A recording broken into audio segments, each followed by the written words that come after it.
everybody, it's Tom, and I'm coming to you today to discuss the distinction between events and pseudo-events as I initially encountered it through some remarks of Thomas Merton's. And in fact, I brought this up a few months ago in connection with the notion of the war on terror, suggesting that it itself was a kind of pseudo-event in that the narrative of a war on terror really is a fiction which serves to conceal or obscure what is more concretely happening with reference to Western military intervention in other regions of the world, and also with reference to what governments are doing domestically under the pretension of this campaign against terror. But I want to reinvoke the distinction in a different sector this evening with reference to the unfolding presidential debates in the U.S., the presidential election, and all the pomp and circumstance which is attending the lead up to that day. And by way of introduction, I just want to read a passage directly from Merton. Now, this is part of a broader essay entitled Events and Pseudo-Events, which is drawn from a, quote, letter to a Southern Churchman. I'm not certain of the exact year of this letter's composition, but I'm thinking early 70s, maybe late 60s. And it's within this collection of reflections, faith and violence. I'll put the link below. It's a fine selection. But to begin with this passage, just to sort of set the tone for my remarks, page 151, Merton talks about consuming the news, consuming the mass media, and what I should set the context of the passage before I read it. And namely, the context is he's noting at the outset of this letter that he has decided as a monastic to refrain from commenting on current events. And the letter is an explication of why he's taking this stance, noting that it is ultimately a personal decision and as such not one made with the intent of necessarily universalizing it, but the personal nature of that decision notwithstanding, it does seem to carry relevance for those who have a resonance with a monastic or monastics or more contemplative vocation.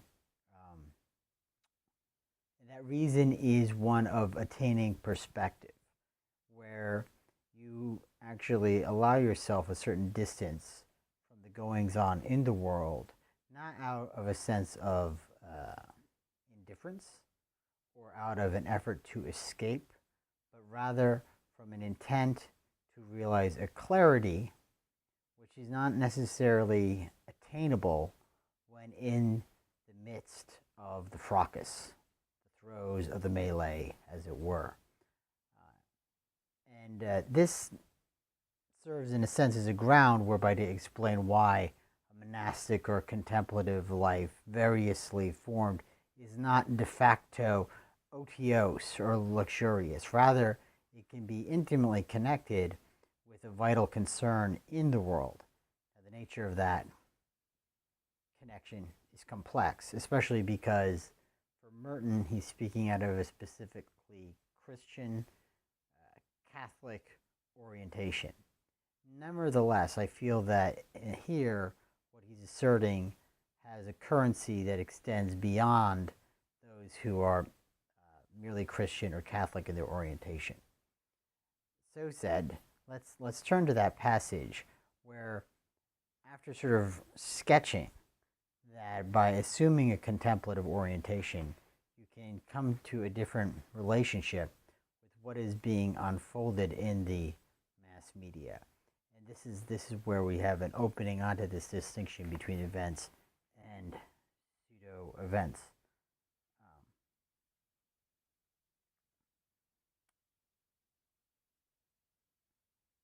In this perspective, namely of the contemplative, you are perhaps able to distinguish the real happening from the pseudo-event. 9/10 of the news, as printed in the papers, is pseudo-news, manufactured events.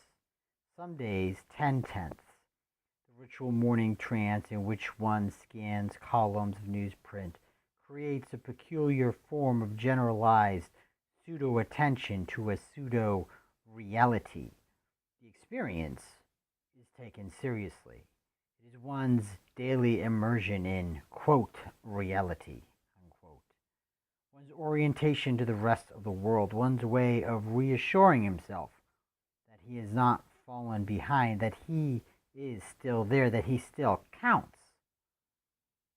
My own experience has been that the renunciation of this self-hypnosis, of this participation in the unquiet, universal trance, is no sacrifice of reality at all. To fall behind, in this sense, is to get out of the big cloud of dust that everybody is kicking up, to breathe and to see a little more clearly. When you can get a clearer picture, you can understand why so many want to stand in the dust cloud where there is comfort in confusion. And he goes on from there. But that passage alone has a certain power that merits our consideration. What he's really talking about is how we have developed not just a fiction, but a whole set of fictions which are presented through the ritual of mass media in order to conceal the concrete realities of the world around us and the complicity which we have in some of the more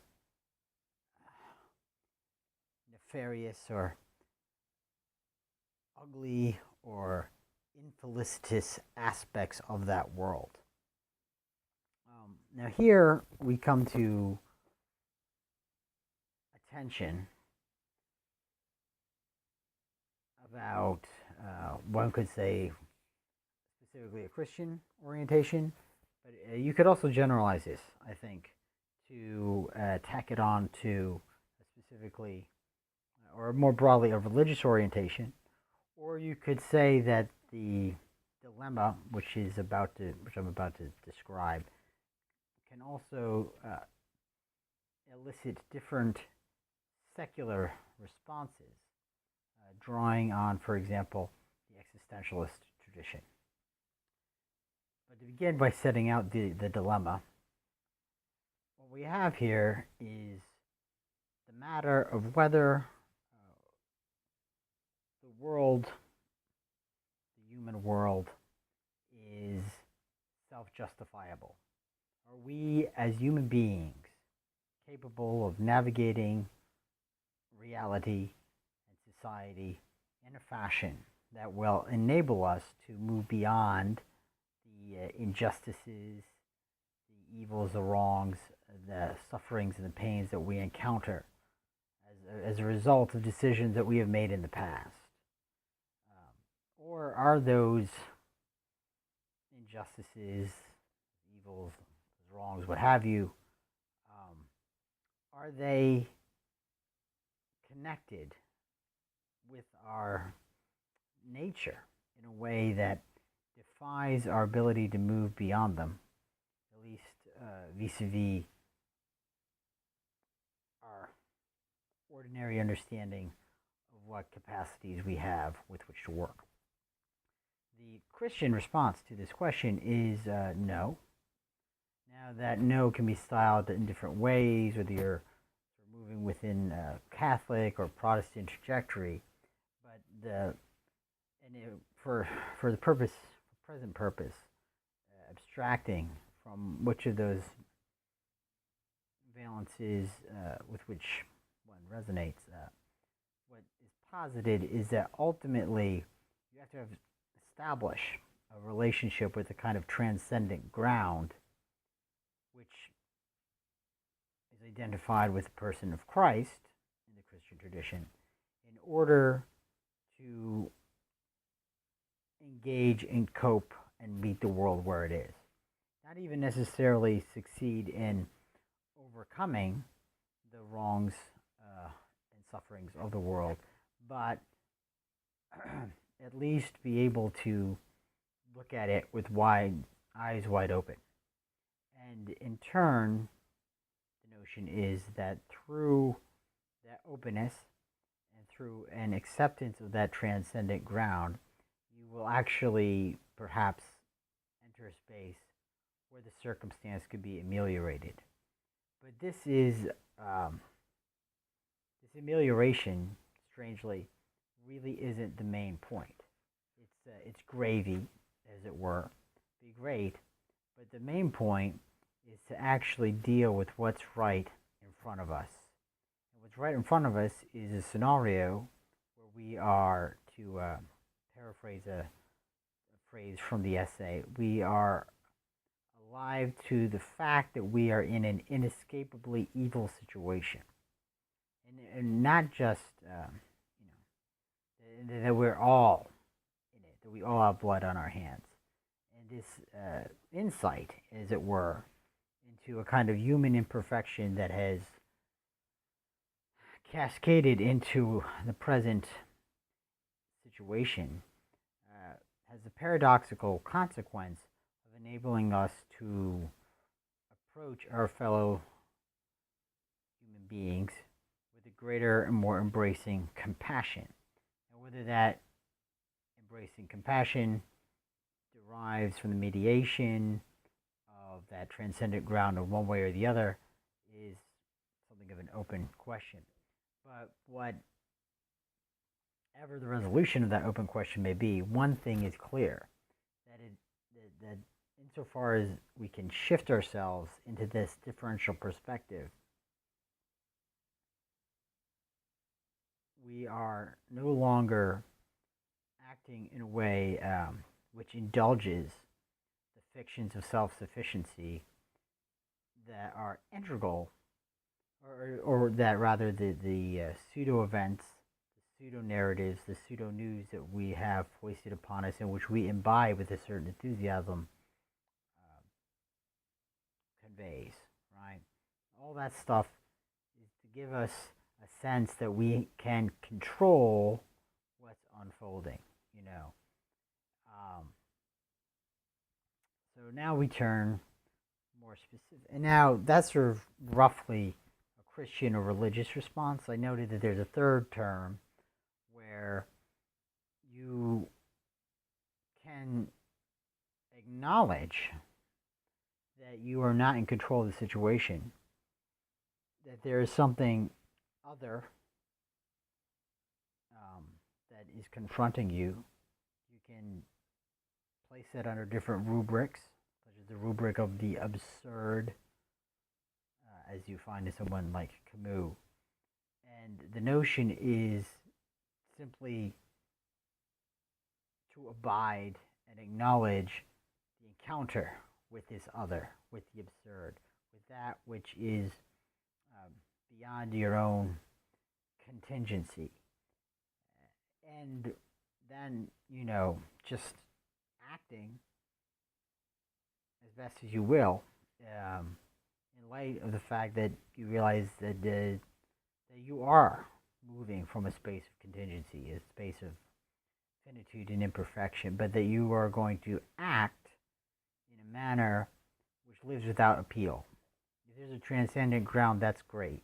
Maybe that'll all come out in the wash, but that's not something upon which we can rely. We cannot even afford to rely upon something like that, because to undertake that kind of dependency is actually to elude the challenge of what is in front of you, the challenge of attaining a condition of unvarnished lucidity. So these are all sort of differential texts. The theme that runs through all these texts, the Christian, whether of a Catholic or Protestant orientation, more broadly, the religious or commitment to connecting with a transcendent ground, or an effort to respond to this situation without relying on that transcendent ground, but being honest to the fact that there is something beyond your mere I, your mere self, your mere contingency. All of these have one theme in common that I would inflect or stress here, and that is namely a theme of commitment to reality. And as I stated, what happens when you confront that reality is that you are brought into an intimate connection with your own finitude, with your own limitation. But and that's usually not comfortable to look at that. At least not comfortable initially. You may be able to come to a space where you can get along with it, and you can be comfortable. But by and large, for most of us, looking squarely into our own finitude elicits a certain measure of discomfort, and then you come to the encounter of things like anguish, anxiety, nausea, and all that sort of thing, to sort of allude to a kind of existentialist inventory of challenging emotionalities. But the encouraging thing is that we have within us, one way or the other, the potential to address and live with those at times challenging states. And those are not the whole story. They're also glorious and positive states, joy, ecstasy, compassion, forgiveness. These are encouraging dimensions to life, which serve to redeem it even in its darker moments. But we don't get to any of that. We don't get to any of that if we simply allow ourselves to continue in this sort of broad self-hypnosis that comes about through the manufacturing of pseudo-events, such as the pseudo-events of the presidential and vice presidential debates, and the sort of the whole story of the contest between Hillary Clinton and Donald Trump. All that sort of theater is what I would call an act of intellectual snake handling, which is a notion that Merton introduces in tandem with drawing our attention to distinguishing between events and pseudo-events, between the real and the fiction that we want to draw to comfort and conceal our relationship with the real.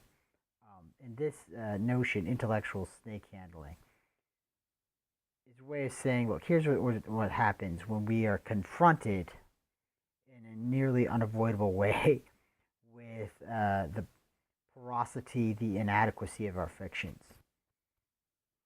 We establish something like a ritual, which has a character of being symbolic and relatively arbitrary and dangerous. And we all collectively participate in the enactment of this ritual to defy the implications of the truth and buttress our confidence in that defiance by means of our collective solidarity in the ritual. So the analogy is with certain fundamentalists who will, work themselves up into an ecstatic state, and then they will pass a lethal rattlesnake around as an apparent testament to the power of their faith to overcome the challenges of this veil of tears, this fallen world. Here, that's simply now. Let's not demean those people, because there's something, as Merton himself notes, stark and powerful about what they're doing. But we can use the basic structure of what they're doing analogously to say, well, what's going on with something like a presidential election in the United States, right? We're all participating in this broad story where we're supposed to choose between essentially two individuals who differentially are going to institute policies that are, frankly, more than dangerous, potentially catastrophic. Just they have different styles of doing that. But that's all going to be sort of condoned by the fact that it's ultimately our decision which one of these individuals is going to come to the helm. And it's all a farce. It's a farce on all sorts of levels, not the least of which being that in many ways the office of the president is just itself a figure office. Their decisionality is dependent on other influencing vectors, economically, politically, socially, and so forth. They're not the real mover and shaker that determines what's going to happen. And even more disconcerting than that is that no one, absolutely no one, ultimately knows what's going to happen. In fact, the situation is utterly out of our control. We can maybe do certain things to influence the probabilities, but there are no guarantees. There are no guarantees. And there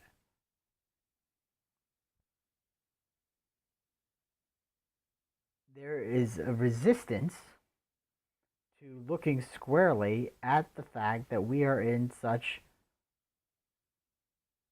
a radically open scenario. Now, that at first blush is absolutely terrifying. But upon deeper consideration, there's fantastic opportunity there. Because what that openness indicates is a space for more creative, more imaginative possibility to relate and interact with the world, the human world, the world more generally, in a way that is no longer constrained by the logics of these narratives that we're trying to consecrate through these sort of pseudo sacraments of the presidential elections, or stories about wars on abstract notions or tactics. But in order to move beyond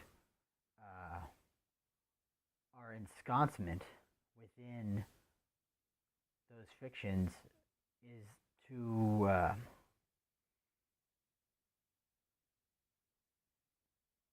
countenance possibilities that are either extra-human in nature, or at the very least highly improbable. The implication of that circumstance, I should say extra-human, I didn't mean, well, I mean with reference to some sort of transcendent action, not necessarily, not an extraterrestrial occurrence, right?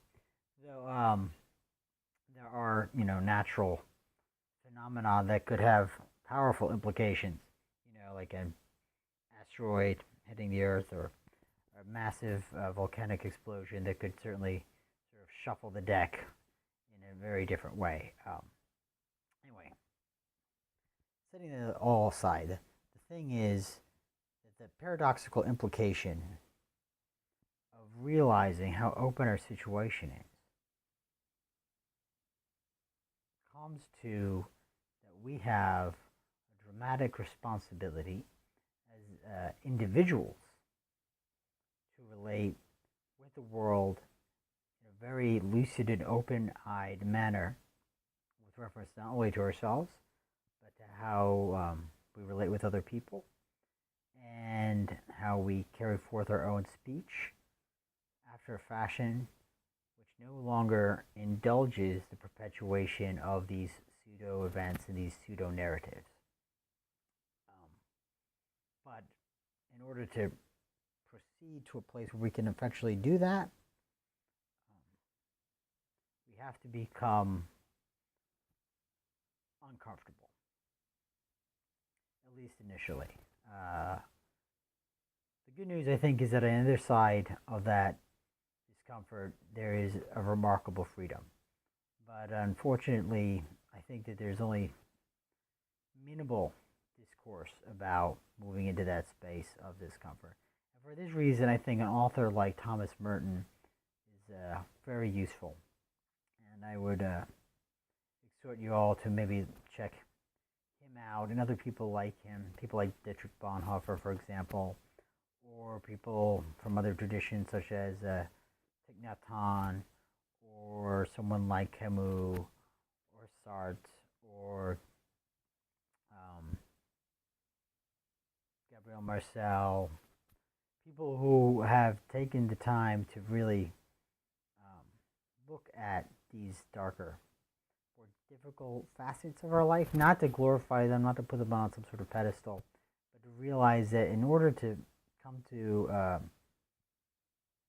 place of celebration, we have to incorporate the difficult with those parts of our existence which we are more eager to embrace. Well, so much then by way of reflection on events and pseudo-events and how we really need to move outside of our dependency on the latter. Hopefully, at least, this has been beneficially stimulating. And thank you for listening, and I will catch you guys again soon.